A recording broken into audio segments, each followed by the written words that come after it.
For better experience, try to use the earphones.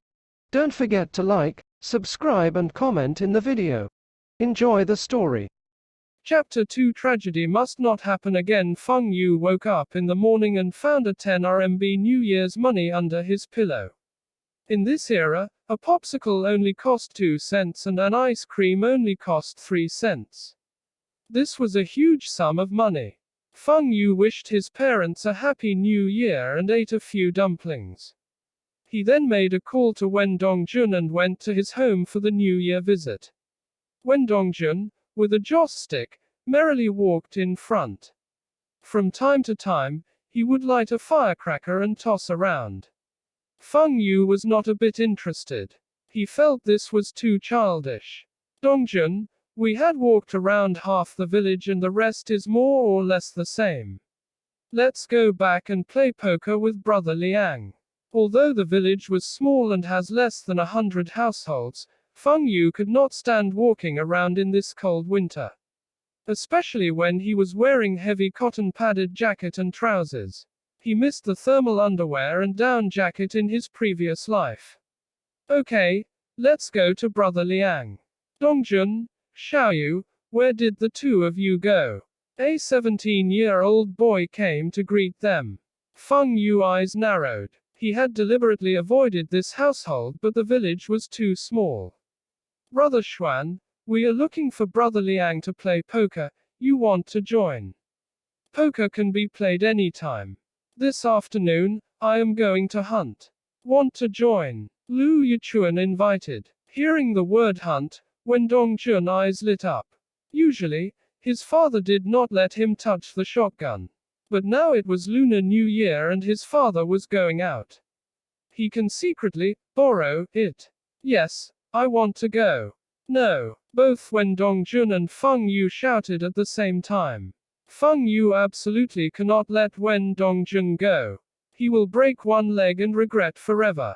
In his previous life, the reason Dongjun loses contact with him was because of this hunting incident. Xiaoyu, you don't want to go. Then Dongjun, get your shotgun and come over to my house in the afternoon. We will go to the duck ditch at the north side. Even we can't hunt foxes, we can at least find pheasant and ducks. I will go back and clean up the shotgun first. Come early in the afternoon. When Lu Yichuan turned around, Feng Yu saw a trace of resentment in Yichuan's eyes. He suddenly realized that incident was not an accident, but premeditated. After Lu Yichuan left, when Dongjun looked eagerly at Feng Yu, let's go hunt together, don't you always want to touch the shotgun? Dongjun, you listen to me. Let's go play poker and not go hunting. Hunting during the new year is unlucky. There are lesser people during this time. If it was before the new year, there will be a lot more people and nothing will be left for us to hunt. Come, let's go together. It will be fun. When Dongjun now had a vision of bringing back a number of trophies from the hunt and showing them to his father. I really do not want to go and you don't go too. Usually, you also don't mix with him and we are also close to him. What are you talking about? We lived in the same village and although we are not familiar, we are not strangers. Furthermore, my dad is the leader of the village and his family still need to seek my dad's approval if want to borrow the village's tractor to develop wasteland. Now Feng Yu understands why Lu Yichuan had resentment against Dongjun. It was because Dongjun's father, the village leader Wen Deguang, did not agree to lend the village's tractor to Lu Yichuan's family. Dongjun, let's not play poker now. I'm thirsty. Let's go to your house and drink your father's good tea. No problem, we have lunch at my house too. I will also show you my dad's shotgun. Along the way, Dong Wenjun was talking non-stop but Feng Yu was not paying attention. In his head, he was thinking of how to tell Dongjun's father, Uncle Wen. Opening Wen Dongjun's door, a gust of warm air welcomed him. They threw the dog's fur hat and rabbit fur gloves on the table. Wen Dongjun then ran off to find his dad's tea leaves. Xiaoyu, have some sweets. There are pine nuts and melon seeds too. Dongjun's mother Tang Jing is at home. Seeing Feng Yu came to visit, she happily offered these New Year goodies to him. Happy New Year, Auntie. Where's Uncle Wen? Ah, he went to visit Secretary Zhao and will be back in a while. Feng Yu sat on the chair and casually asked, Auntie, we met Lu Yichuan just now. His family would like to borrow a company tractor to go to wasteland outside the dam. Did Uncle Wen agree to it? Tang Jing smiled and shook his head. Of course not. Although the village does not regulate about the development of private lands, the village's tractor was not for personal use. This morning, old Lu came and had an argument with your Uncle Wen. Feng Yu's heart sank. This was the reason why Lu Yichuan deliberately wanted to bring Dongjun along to hunt. He would then deliberately make Dongjun step into a bear trap, causing him to become crippled. To others, it may seem to be an accident. Even when Dongjun himself also thought it was an accident. But was it really an accident? Come, try this black tea. Look at the beautiful red color. When Dongjun proudly poured Feng Yu a cup of black tea, Tang Jing only smiled and did not say anything. Mom, you go to Auntie Wang's place and chat with her. Leave the house to me. Someone will be coming over to play poker.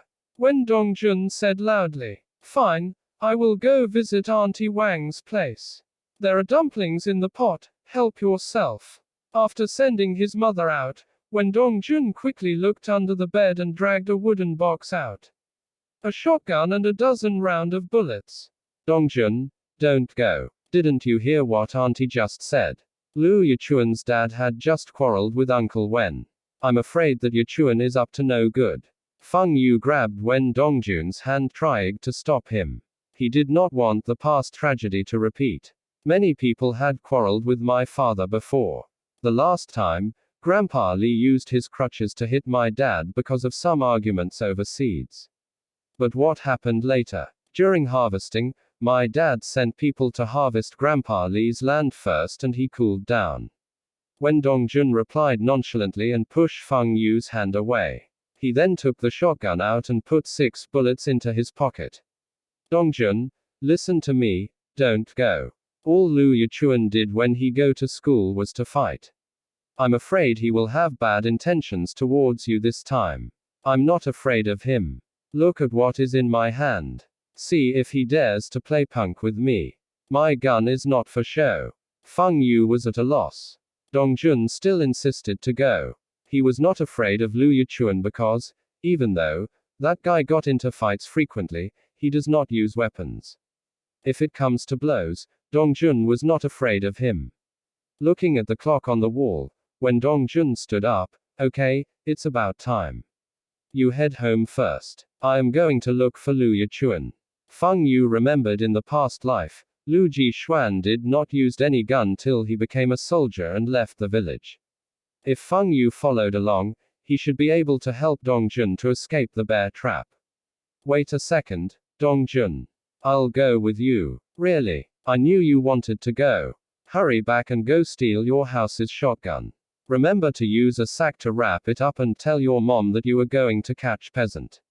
When Dong looked at Feng Yu eagerly, giving him an, I knew you wanted to go, look. Feng Yu sighed and hurriedly ran back home. Hoped that it was really just an accident. And this time, there must be absolutely no accident.